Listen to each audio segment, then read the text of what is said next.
What is good, boy? It is your boy Monday, and we are back with yet another video. And this time, oh, Nikola Tesla, he tried to tell us, fam, but they covered it up, fam.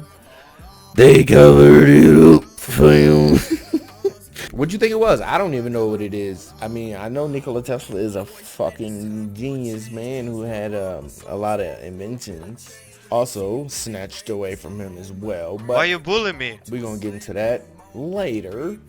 Right now, let's see what the man's tried to tell us. Let's get it. We realize and start to face the horrible truth that everything we've been told is a lie. Today, I'm no longer surprised, and I truly believe that every facet of our reality has been affected, manipulated, infiltrated, and poisoned with half-truths. It's not always completely a lie, but the best way to tell a lie is you keep a little bit of the truth, and then you're surrounded by a lot of falsifications.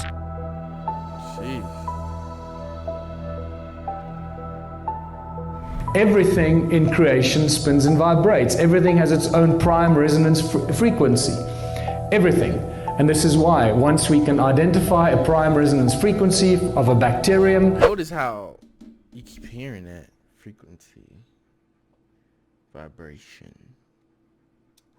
Or an atom, or whatever it is, or a soccer field, we can then manipulate that object with its prime resonance frequency. In Christianity, it's the word. In Hinduism, it's Om.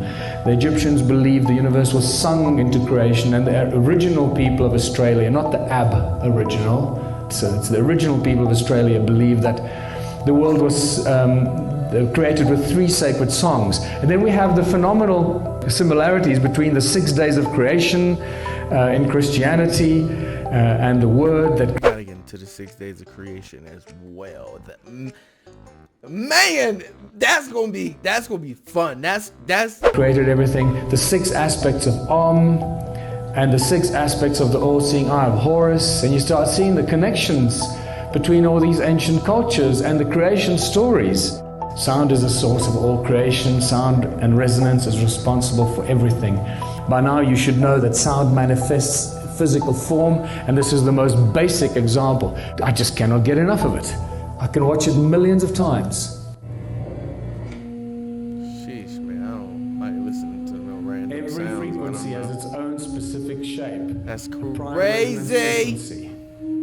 Are you only looking at a 2-dimensional representation of a 3-dimensional effect?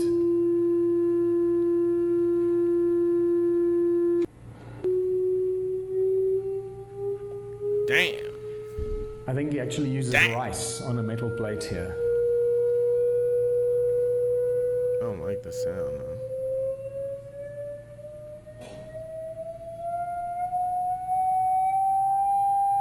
Sheesh. Just formed so perfectly. So perfectly. Seeing is believing, right? Right, guys? Seeing is believing. So the original people of Australia have a creation story that says time began when the supernatural beings awoke and broke through the surface of the earth. So imagine the surface of the earth being something like this, that metal plate being the surface of the earth, and the supernatural beings broke through the surface of the earth, and they created the surface of the earth with 3 sacred songs. This is from Hans Jenny's brilliant video, Cymatics. This is powder on a metal plate. It's not a liquid or a jelly. Jeez. It's powder. You can see landscapes being formed here over extended periods of time. Who the hell recorded Mountains this? can form, valleys, Who the hell recorded volcanoes, this? all to do with the sound of the earth coming out of the earth. Now watch that. And then Eric Larson is the guy that created the cymoscope, and this is when you can suddenly see how the human voice has potential to create infinitely.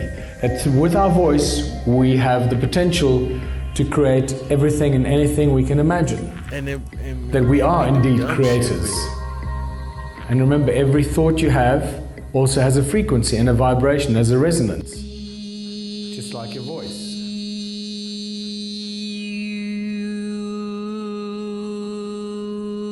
Jeez. And that's somebody talking right now.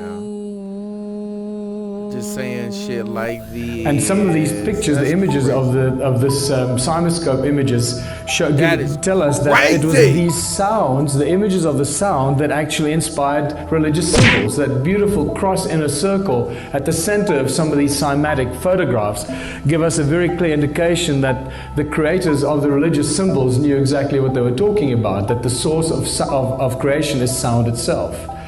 And that takes us to what sound does. Sound pretty much does everything you can imagine because it's the source of creation. And this brings us to using sound as a tool in technology. Sound creates light. It's very obvious. We know that God said, let there be light, and you can do this yourself by attaching a speaker to an LED light and see what happens. Royal Raymond Rife, you should know by now, that with the man that found the cure for all disease with sound and resonance, and were converted to electric impulses, and sound continues to amaze us. Sound can levitate. By now, you would have seen this many times. Just a very quick idea that sound actually does levitate things, but this is not how the ancients used to levitate the very big, heavy objects. This is a very different technique used here. This is just pressure waves. Jeez, look at that. Things, very light objects, but it does give you the ability to imagine that sound actually levitates. Sound creates hurricanes. There are two guys in 2003 that lodged a patent to create hurricanes out of sound. Come on now. If they figured that shit out, come on now. Come on now. They're not. And I believe they were granted a patent to create hurricanes. And maybe this is how they create the weather for us, without us even realizing it. And this is where we start getting into the real understanding of some of the masters. And no matter how I look at it, how much research I do, I keep coming back to one guy that stands head and shoulders above all other researchers and inventors of, I don't know, for how many centuries. And that guy's name is Nikola Tesla. He says if you want to find out the secrets of the universe, think in terms of energy, frequency, and vibration. That's exactly what I've been sharing with you here. Everything is sound and magneticism, and this is really important. So what most people don't know is, remember, sound, God said, let there be light. So it's sound, moving sound. Sound manifests as toroidal fields. Those moving toroidal fields create magnetic fields, which are toroidal fields as well. And moving magnetic fields create electricity. That's the sequence of events. But this tells us that because sound creates magnetic fields, it means everything must have a must be magnetic in some sort. And in some sort of way. And if it's not, there's a very specific reason why it's not magnetic. So here's an example. You might not think of water as being magnetic, but it is. And so are graphite, aluminum, and glass. Aluminum is a good example of a paramagnet. And so is oxygen, which is attracted to magnets. Here, I have a few milliliters of liquid oxygen which sticks to the magnet. I'll explain why later. Gadolinium oxide and cupric sulfate are good examples of paramagnetic substances. Cupric sulfate is a salt that can be picked up by a magnet. Jeez. That's some deep shit, man. That's some deep shit we just watched right there. Fuck. It gets so much fucking crazier, bruv. Oh my gosh. We about to get into some shit. We about to figure all this shit out. We gonna put our 1s and 2s and 3s over here. The 7s go here. Everybody, get in line. Okay. Shh. I don't know, but we gonna figure this shit out. Man. They create the weather, man. I knew that since like young buck days. But I hope you enjoyed that. Learning is fun. Knowledge is power. A lot of people tend to forget that silly little phrase, but the more you know, man. If you like that, please do hit the like button, hit the subscribe button. Tickle the bell. Tickle. Hit the bell. Until next time, ladies and gentlemen, hold it down. I do the most. Roll it, light it, then I told.